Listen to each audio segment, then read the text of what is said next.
that coffee down. Coffee's for closers only. Hey, guys, welcome back. If coffee doesn't wake you up, this music will, man. Nice. What you got, Gavin? What's going on, bud? I'm out. This is disaster. Uh-oh. I'm out. I'm good. How are we? Guys, welcome. Doing awesome. Coffee with Closers live. Here we are, 12 Eastern, 11 Central, 9 Pacific. Every single week we are live. We are live every week. We have a different guest on every week, and we have a new guest today. Let's go. Let's introduce. Do your intro, Dave. Let's fire us up. Dave, welcome, buddy. How are you today? Thanks. Yeah, thanks for having me on. Really excited to be here. Love the intro. Love the Coffee with Closers, and I love Glengarry Glen Ross. With Alec Baldwin. And then we were just at an event with Gavin. And Don a couple weeks ago, and I said from the stage, like, there's a guy there that reminds me of Alec Baldwin. I'm like, I'm just scared to get around him. Like, put that coffee down. It's like, okay. So really enjoyed the intro. Really like that movie.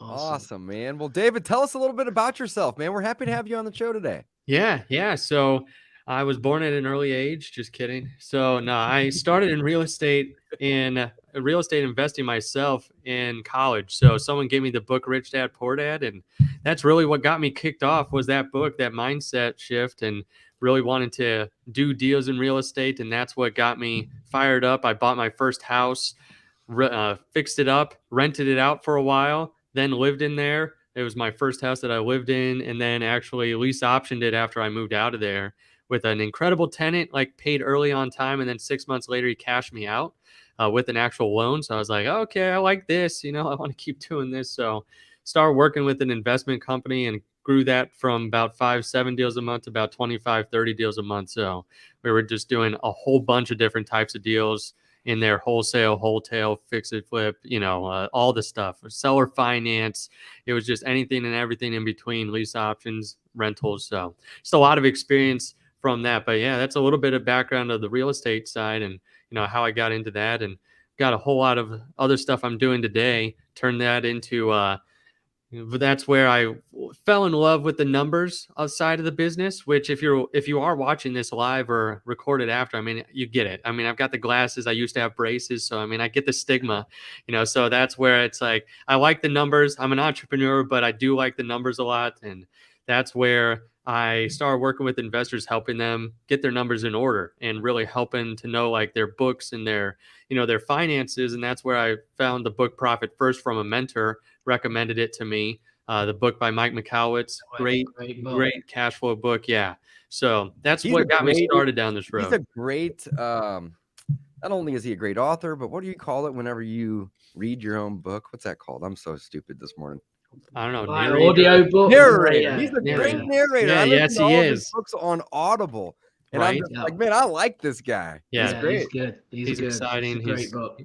He's funny on those. Yeah, it's great. He's great in person too. He's very down to earth. If you know Mike, but that's where I was working with Mike and, like working with investors, implementing Profit First, and then went to him about a year and a half ago now and said, I think there needs to be a Profit First book for the real estate investing world. And, he was all for that. He was like, yeah, I think there's enough nuances, and I think there's like enough, to actually help people on that side of things. So, got to work with him pretty closely, which was very cool because, like you said, the narration, that's pretty much how he is all the time. I was in a writing group at like 6 a.m.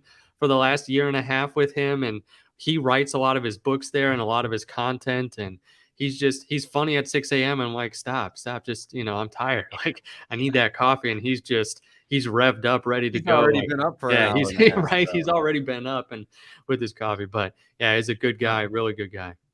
Man, that's awesome. I think as well that you just said something like, people say the numbers are boring and that's fine. But if you don't know your numbers, you don't have a business, in my opinion, right? Yeah. So you can not like it or whatever, but you have to know it. You have to know what's working. You have to know where you're spending your money on your marketing.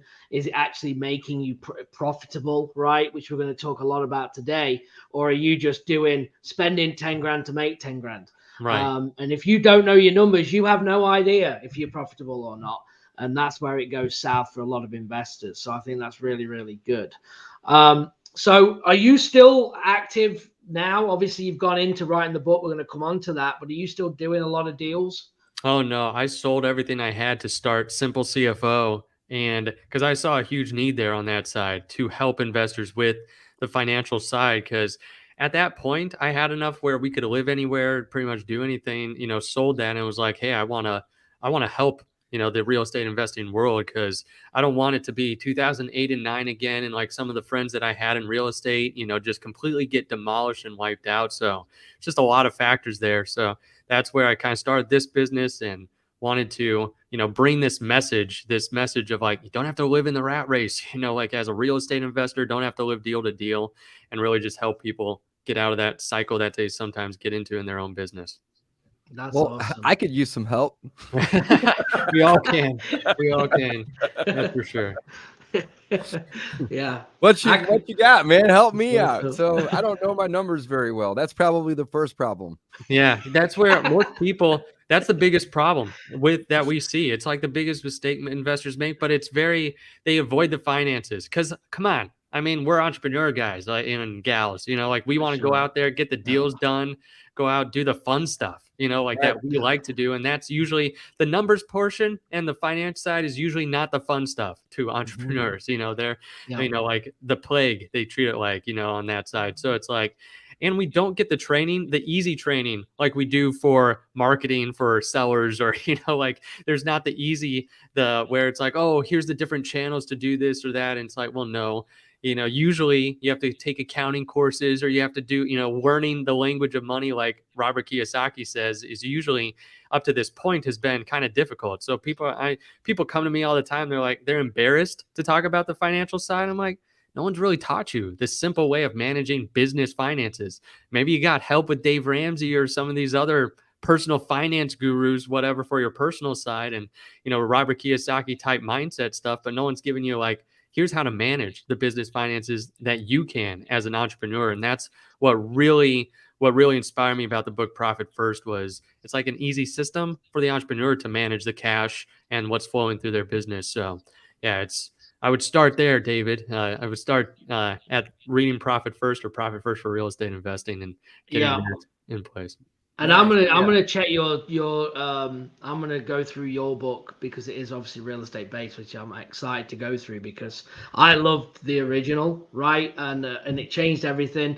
Because I had people like in the investing space, right? There's so much, we talk about it on the shows, there's so much BS out there. Like it's very hard to gauge yourself like on what's going on because of Instagram and all this nonsense.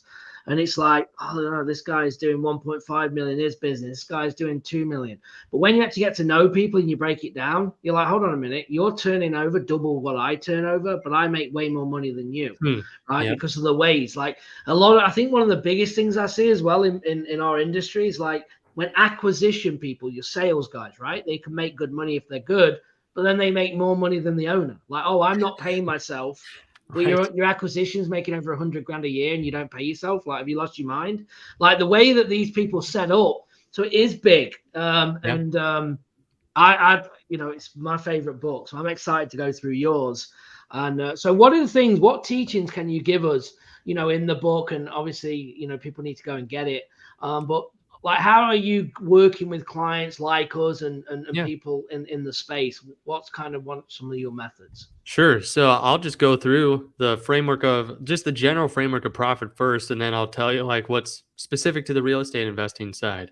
So for Profit First, the first part of it is the mindset. We've all heard a lot of it too. We've heard that it's the old mindset is like sales minus expenses equals profit. You make a sale, you pay everyone else, you think of yourself last, and you get paid last. Like you were saying, Gavin, right there, like we're thinking of ourselves last. But Profit First switches around that formula, that mindset, and says it's sales minus profit equals expenses, meaning I make a sale, I take my profit first, transfer it to myself, and then the business has what's left over to operate.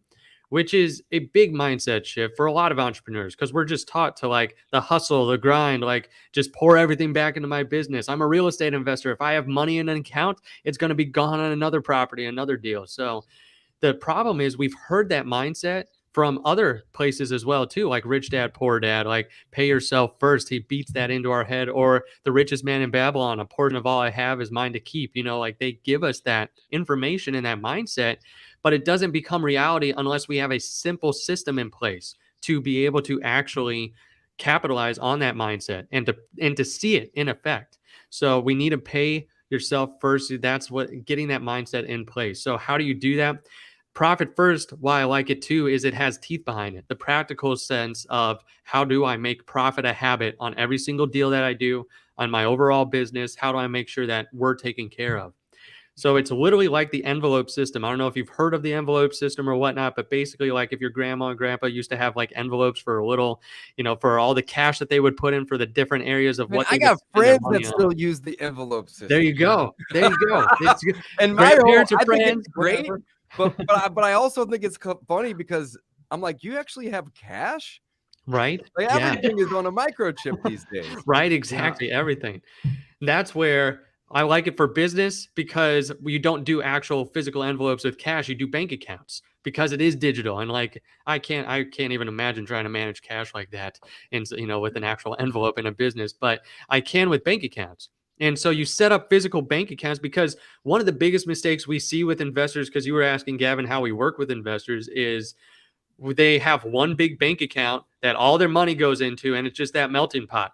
That's their money, that's profit, that's taxes, that's operational expenses, that's other people's money, that's like this, that, the other. And they feel great if there's like 6-7 figures in there. They feel horrible if there's like $10 or $100 or $1,000 left in that one account. And it's like, that is not giving you the clarity that you need, not giving you that control over your cash. So you set up physical bank accounts for your benefit.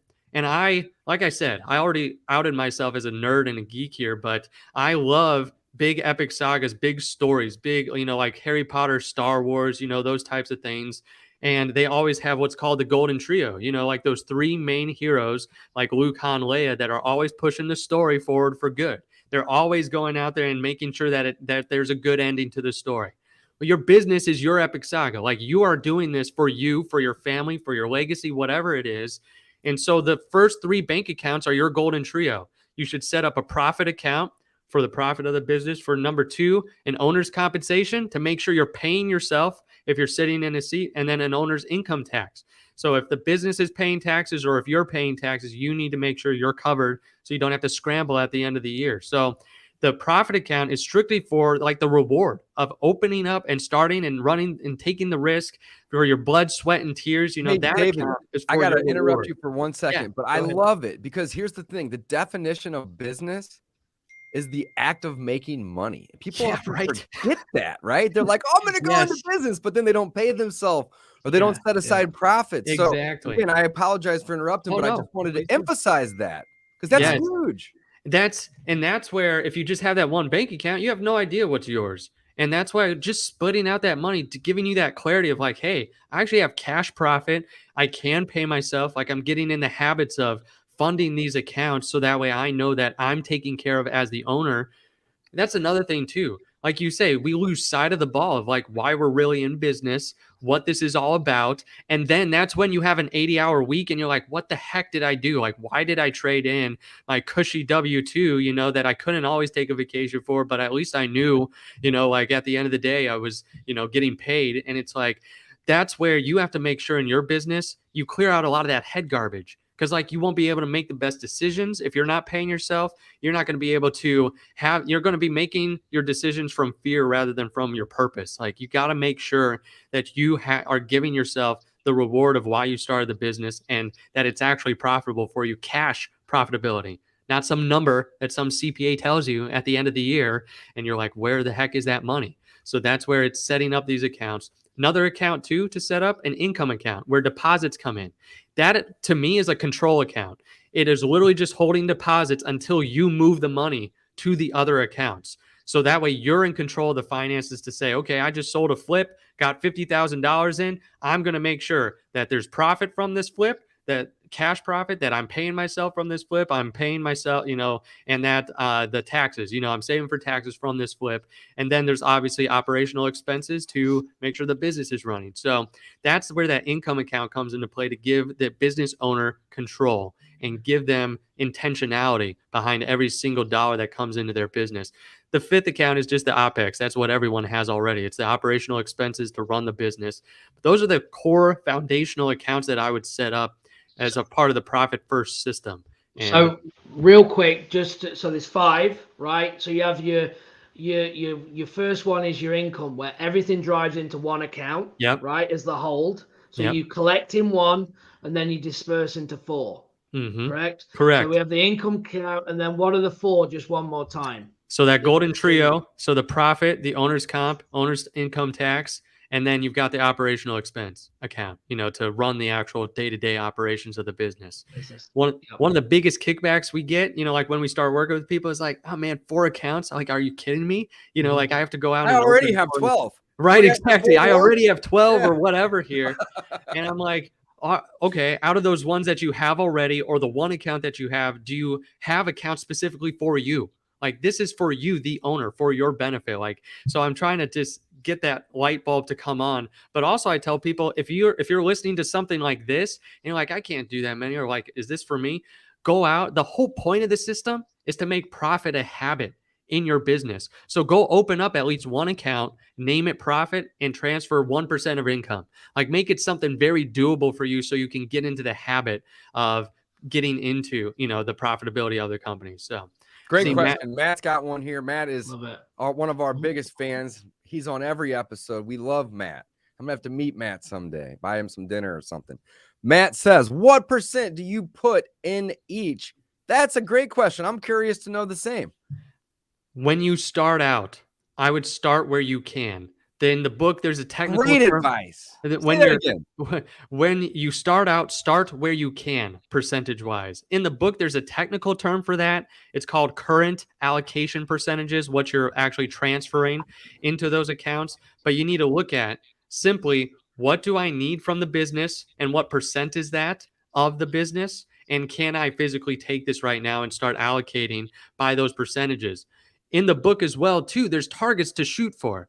So like, okay, if you're a healthy business at this certain size, there's different percentages to shoot for as you grow and scale your business. So, and that's really more technical, can get into the weeds, but that's also in the book of like, depending on your size of your business, here's the targets to shoot for.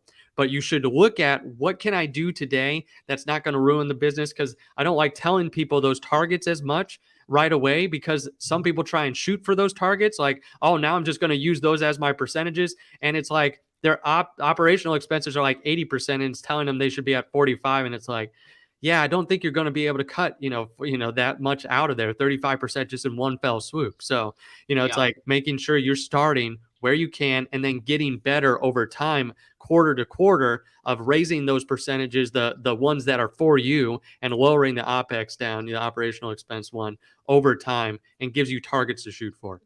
David, one of the things I wanted to hit on here, and this is a mistake I'm totally guilty of. I mean, first of all, I want to say, I'm 100% guilty of looking up at the end of the year and going, how did I make that much money when I don't have it? That's happened to me multiple times. But the other thing too is, when you have everything in one bowl, you get this misconception of you have funny money or play money, right? So I remember one year where I brought in a ton of money, and I thought, well, I'll expand my marketing, and I'll expand this, and I'll expand that, and I burned through it. Not even really understanding that was my money, right? I was just thinking it's the business's money, and therefore I can do, research and development. I can hire a bigger team. I can do more markets, and it causes that false sense of security that you have the ability to throw things against the wall, or you have the ability to grow when you're not ready to grow. Does that make sense? That makes total sense. Yeah. Absolutely. And I love that comparison. Here's some funny money right here, guys. There you go. Is that real, Dave?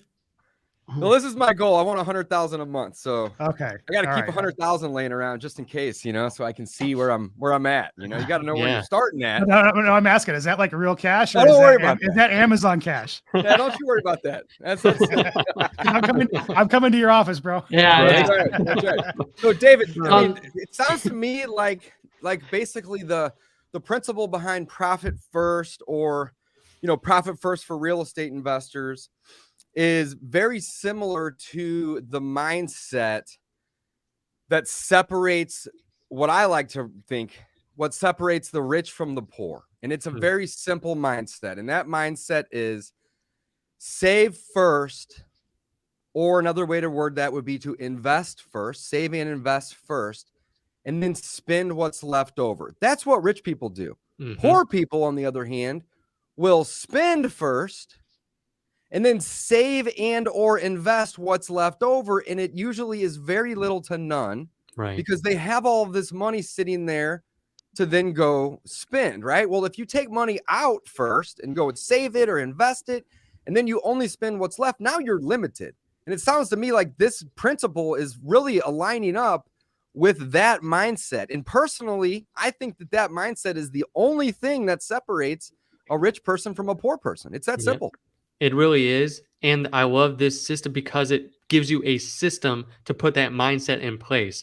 It gives you an excuse to have the discipline and building the habits, and like to say, I'm going to do this. I'm going to do what wealthy people do, what the people that have created lifelong legacy wealth are really doing on a day-to-day, week-to-week basis with any income that they get. Just like you said, they're really having that profit first mentality of like saving, investing, making sure that we're taken care of. And then what we have left over is what to pay everything else out with. So totally agree there.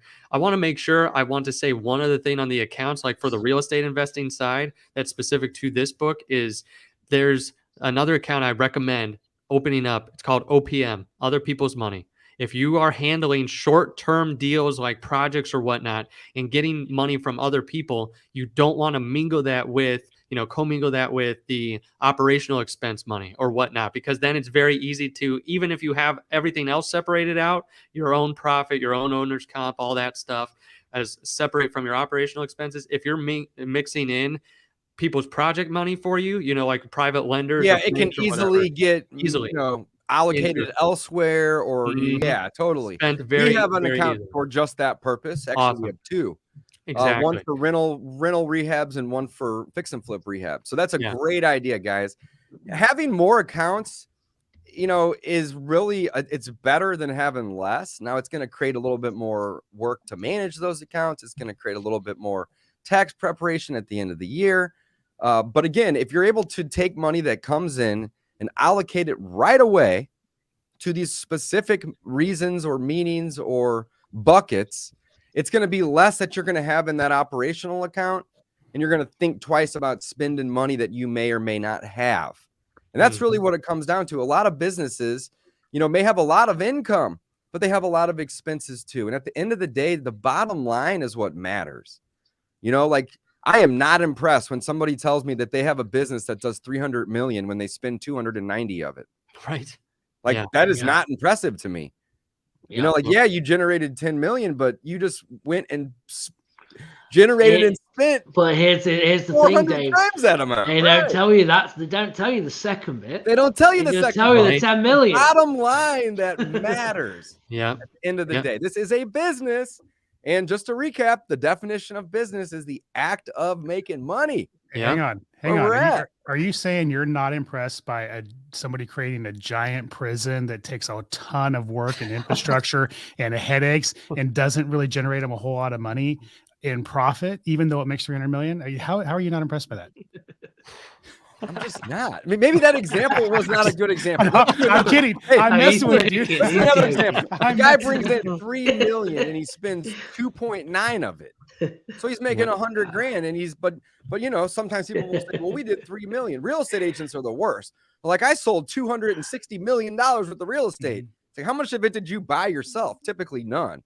right? It's the gross number that matters. I can doesn't say, matter. It's the revenue matters. I can say that I can say I've grossed 16 million a year. I can say I've grossed 18 million a year, but that doesn't mean I even came it's funny because if you sell a $250,000 house, you gross $250,000, whether you lost money or made money.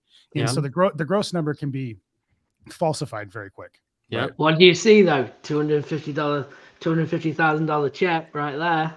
Right. Not that I actually bought 30,000 in to close it because I messed it up. Right. Exactly. They don't show you that check that they're taking to closing. No, this is one I got, but I actually wrote one to close this. Right. Exactly. Revenue is vanity, right? Profit is sanity. So absolutely, it's all about that bottom line. Man, no, really good. So David, give us some actionable steps here, buddy. So, opening up some accounts to take the money that comes into the business and pre-allocate, I think is probably step one, right? Or maybe read the book first. Let's go read David's book, Profit First for Real Estate Investors. That's step one. It's going to lay out the blueprint, the framework, however you want to look at it. And then the actionable items that anybody listening and watching can actually take away would be. The number one thing is getting where you are currently. Like, what did I make in this certain amount of time, the last 6 months, 12 months, however long you're, if you're newer or if you've got an established business, and just getting two numbers. What did I make? What did I keep? If that's a big fat goose egg, it's like you need to know what you need then. But getting where you are currently. So that would be the first step, is like just getting those high level numbers. What did I make? What did I keep? That gives you percentages. If you made 100,000, you kept 50,000 of that, you paid yourself 50%. Is that what you need? And that could give you at least a baseline of where you need and to start, like once you have these accounts set up. So then second thing to do is physically set up the bank accounts, which that might be the most amount of time that you spend on this system. Because once you set up those bank accounts that we talked about, then you are managing it, or your team is managing it. And the allocations, like the third step of actually transferring the money by your percentages, is usually a weekly thing, or however you're getting income.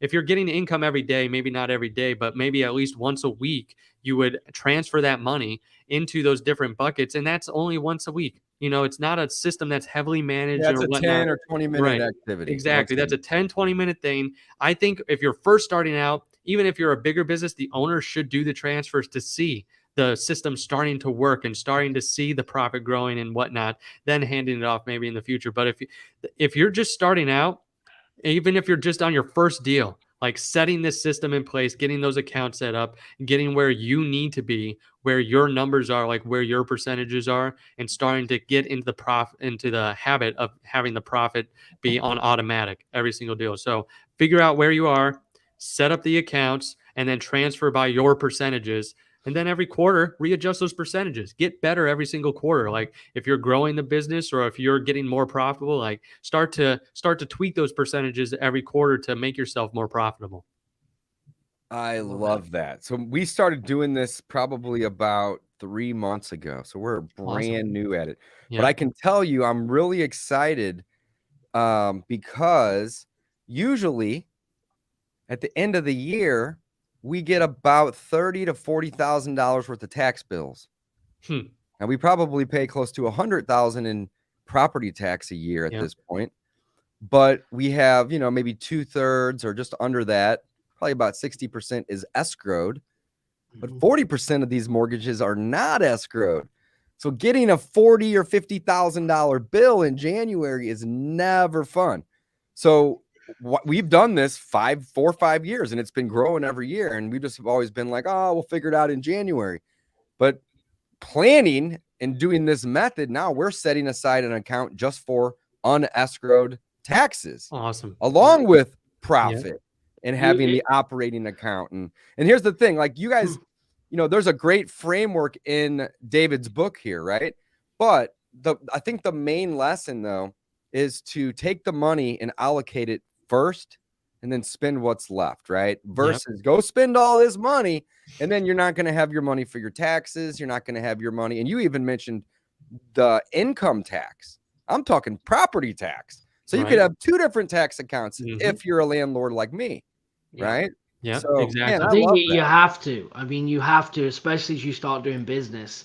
If you don't, it changed the game. Like this profit first. And I'm excited to go through David's book, right? Because Profit First, the original, is my favorite book. It's game changing in terms of running a business, in my opinion. Mm-hmm. So I am 100% in and believe in it, because to that point that we've just talked about, all the points, you build this big nest egg of money, but all of a sudden you're like, oh yeah, we're killing it. You get relaxed, you start making decisions, and then all of a sudden we've got 50 properties, we've got to pay tax, we've got to do this, got to do that. Now you owe 150.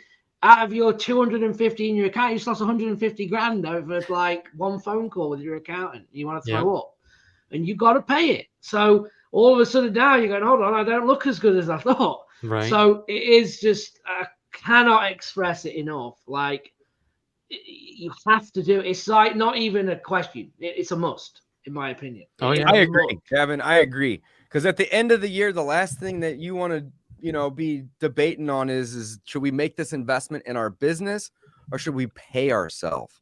And a lot of entrepreneurs are super focused on growing the business, but then what ends up happening is a year or two, or in some cases 3 or 4 years goes by, and you've been paying yourself the bare minimum. And it's like, a lot of people, they lose sight, they lose track of the whole reason they got into business. Exactly. Most people get into business because they want time freedom and they want financial freedom, and they get neither of those things. Well, they get in the habit of the opposite mindset, and then they become the $300 million company that maybe makes 10 million at the end of the year. It's like they're in that habit, and it's a bad habit that's going to come back to bite them, usually in a big way in the future, because the market could change, personal lives, like a bunch of different things. So I did see that Matt Smith did ask about when the Audible does come out, and come on, I'm a real estate investor, so there's definitely an Audible version coming.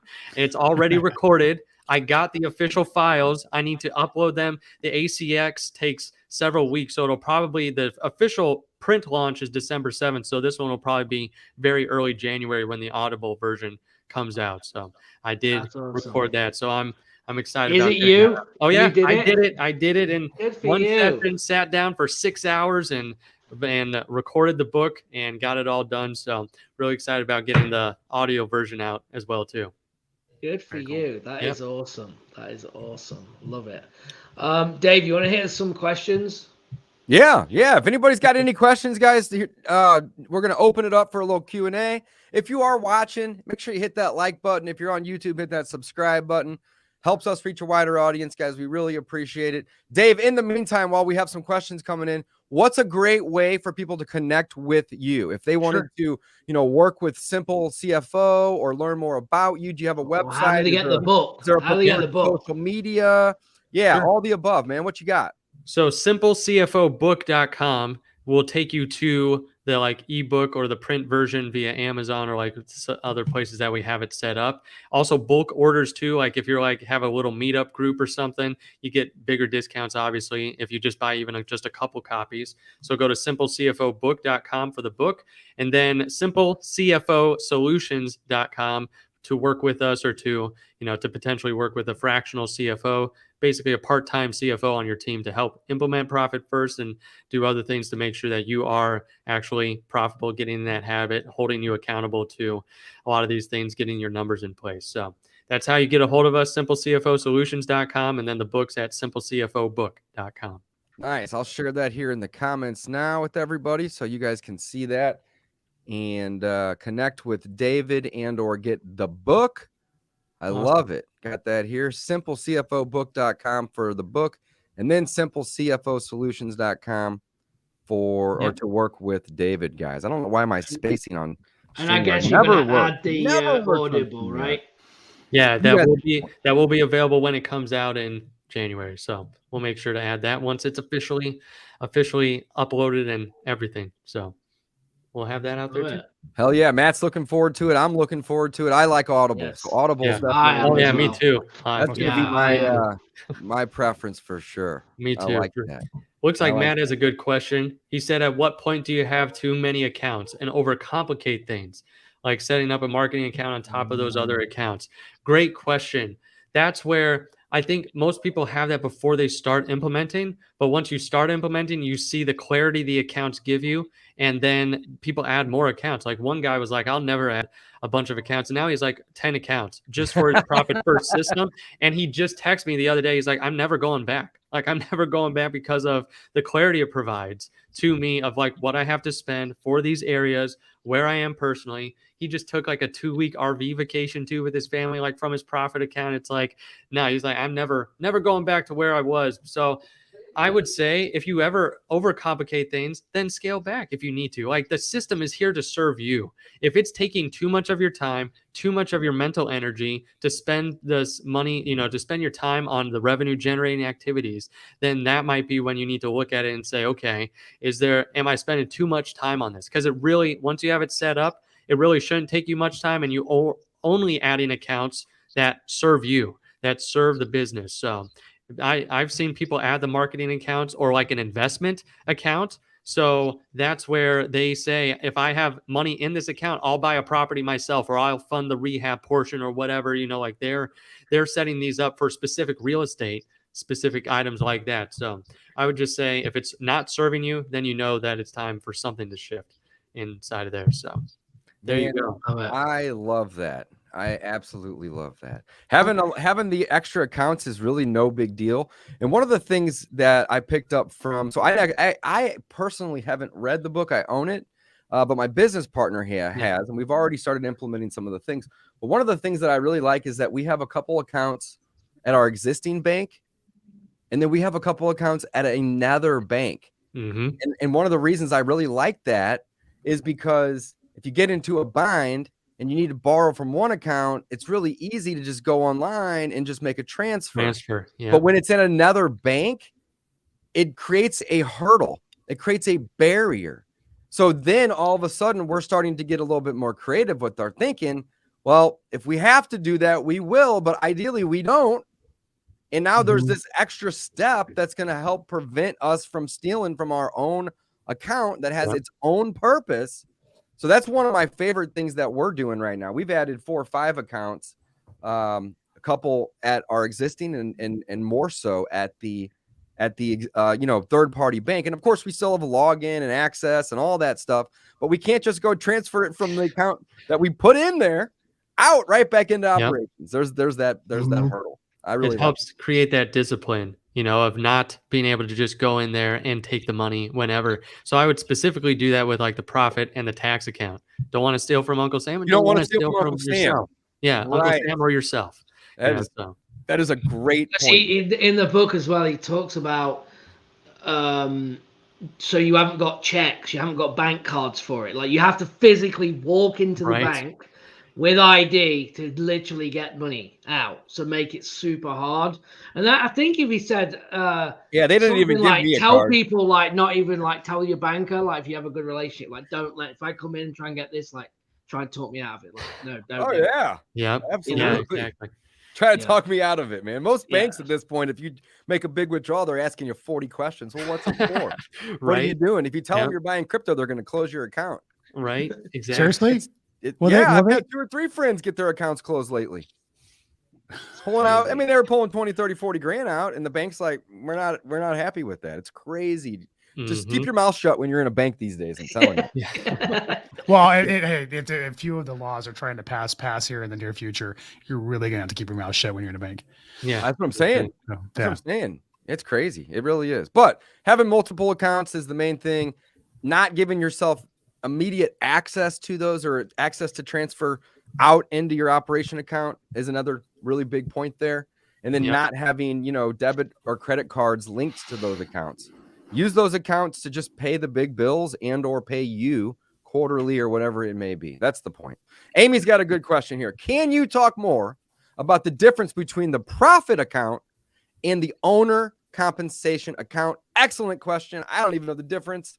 What is the difference?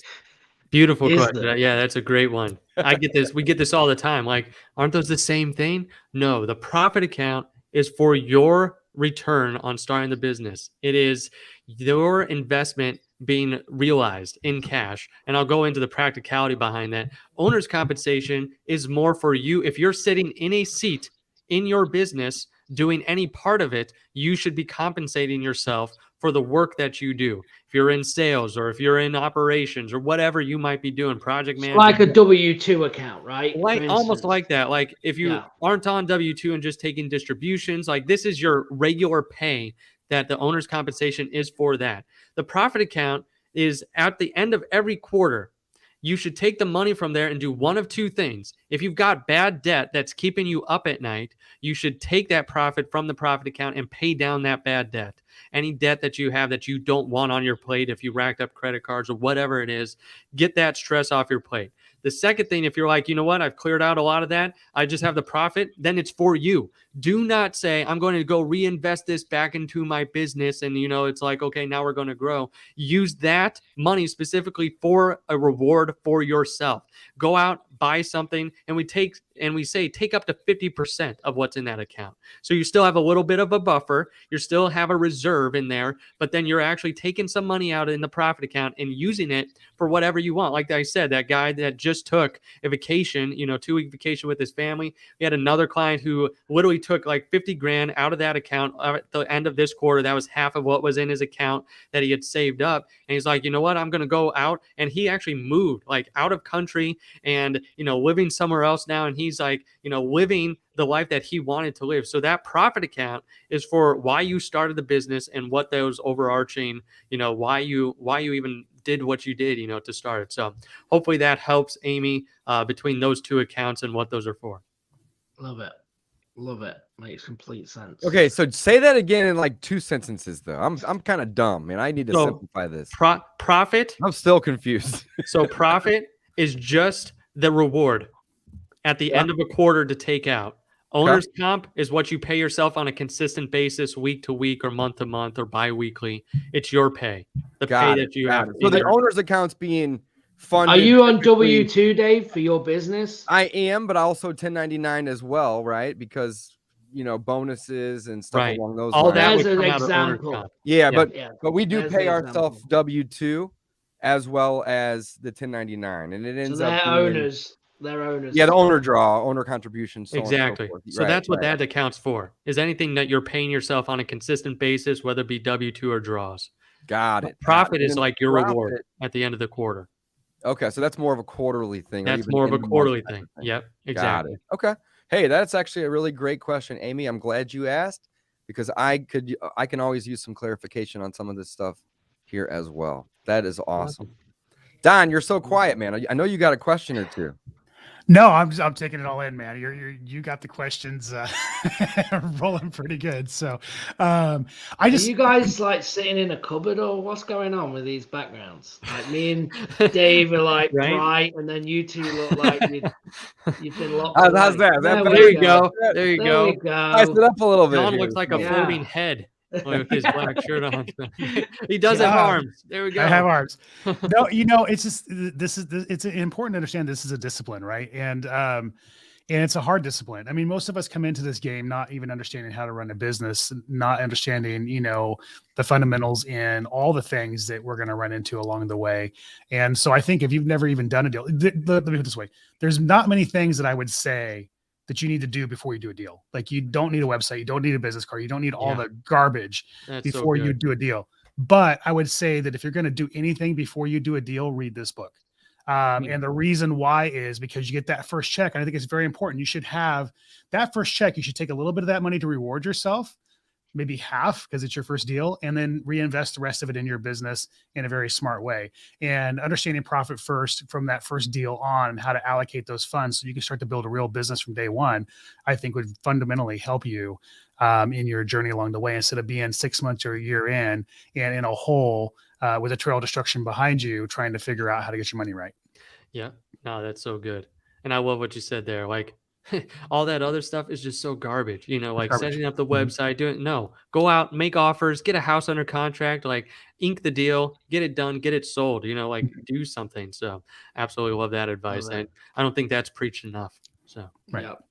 Love it. Yeah. So Matt says, I wish I would have had a capital expenditures account for my rental. Yes, I talk about that in the book. In this book, I separate out the two types of real estate businesses that we see: buy and holds whether that's seller finance, owner finance, the lease options, rentals, whatever, and then selling companies like wholesaling, fix and flip.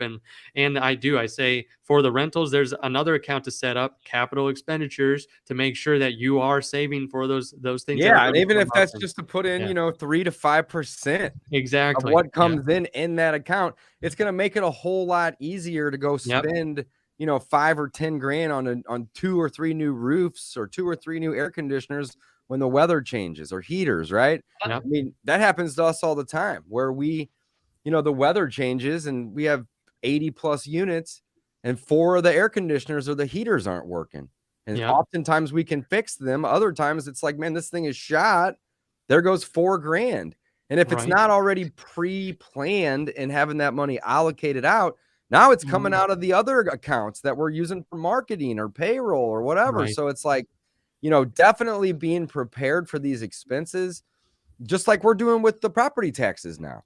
I mean, come on, I was getting a $40,000 bill in January and it's like, woof, man, that's a bummer. Now it's like, bring the bill. I'm prepared. I got 35 grand in that account ready to go right now. Boom. We just had a call today with all of our CFOs. We do that every Wednesday, and she was going through that. She had helped. We've been working with this guy for over a year now, and that it was same exact situation. Didn't have the money for his taxes, for his property taxes.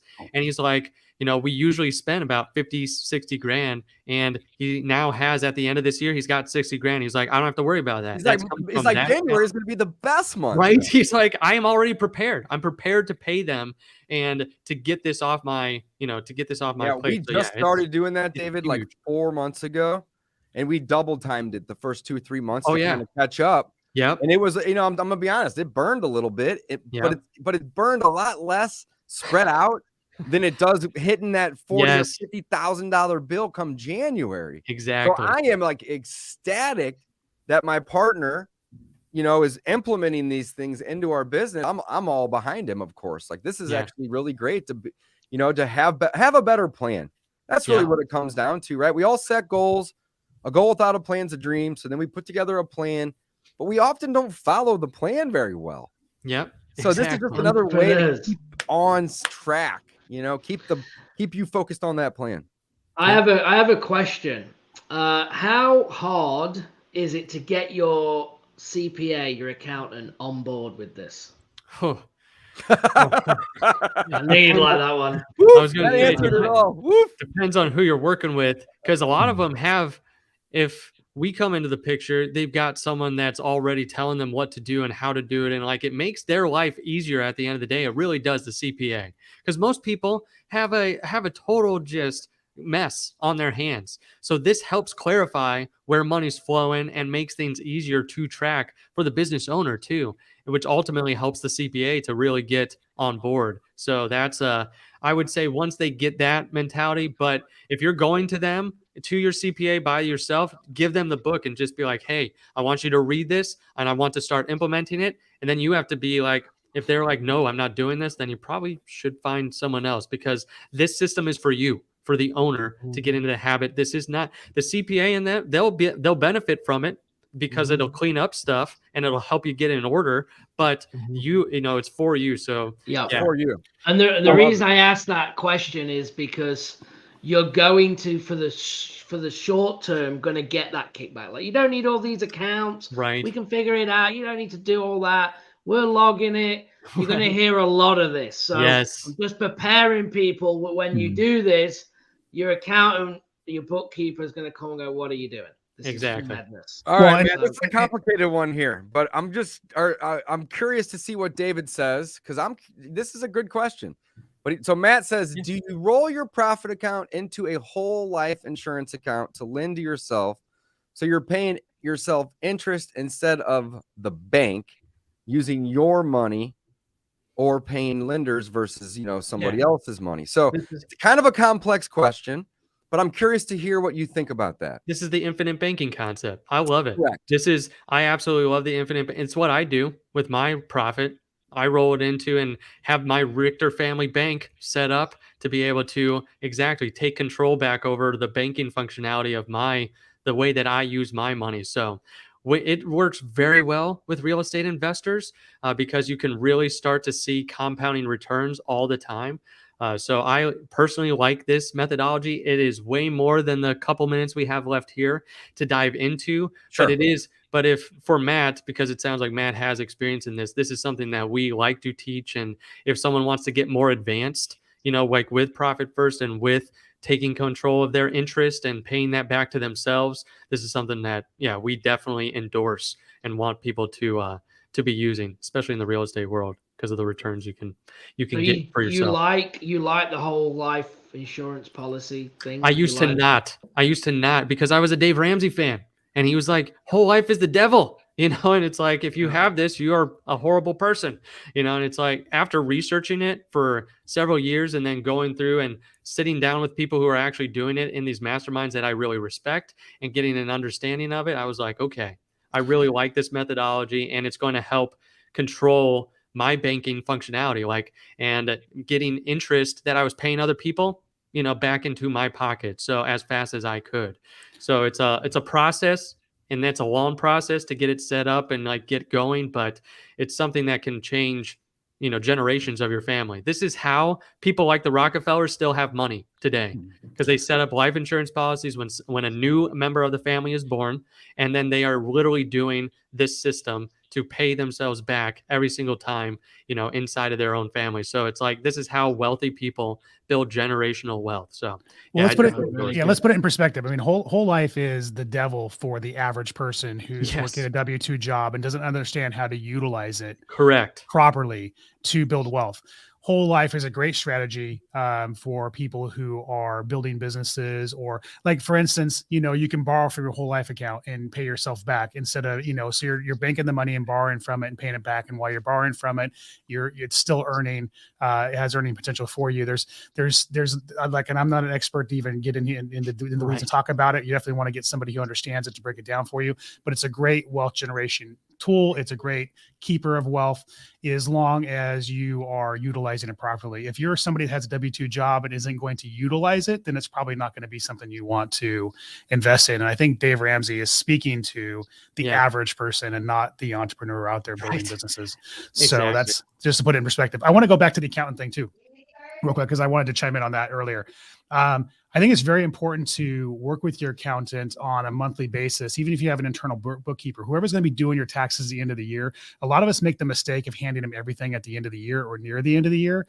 And for a lot of reasons, but especially if you're utilizing Profit First and multiple accounts, it's something that you need to have regular conversations with them monthly, quarterly, so they understand what you're doing and why you're doing it, how you're doing it. I had a situation where I had several accounts and I was moving money between accounts and handed everything to my accountant at the end of the year and trying to go through and remember why I moved money or what it was for, and trying to explain all that kind of stuff so that it made sense to him so he could do my taxes properly was a nightmare.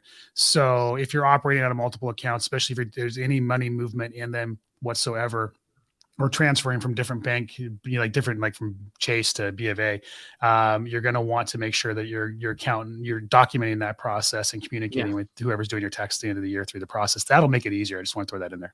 And if you're on the system, it kind of makes talking about your finances easier too, because now you feel more in control. So you'll because up to this point, you probably have dreaded talking to your financial people, a bookkeeper, accountant, CPA, whatever. And this kind of helps you get over that hump of you know what? No, I know where my cash is moving. I know that I'm profitable. I need to tell him or her, what is going on with the money behind the scenes here. So they're in the loop too. So throwing that out there. Cool. Awesome. Love it. Okay, just one more time, David, the book. How do people get the book? Sure. simplecfobook.com. If you go there, points you to the Amazon links, and that's where we'll also make sure it points to the Audible link once we officially have that up and running as well too. Awesome. Man, that is awesome. David, thank you so much for coming on today, man. We really appreciate your time. I'm looking forward to buying a copy of the book and or the Audible. Sometimes I do both. Yes, me too. But I'm really, really looking forward to learning this system. Again, my partner has read the original one, and we've started to implement it. But I love how yours is really more focused in and niched into the real estate space, which is where we're all at. Yeah, which is awesome. Sure. Yeah. But yeah, very, very excited to dive into that. And, we're really, really happy to have you on the show. We're grateful for your time. And I think that's probably it today, guys. Yeah. Thank you very much for having me. I really appreciate it. Absolutely. Guys, thanks for watching. Check us out every single week. Same time, same place. Don's making fun of me over here. And don't forget to hit that like and subscribe to this channel if you're watching.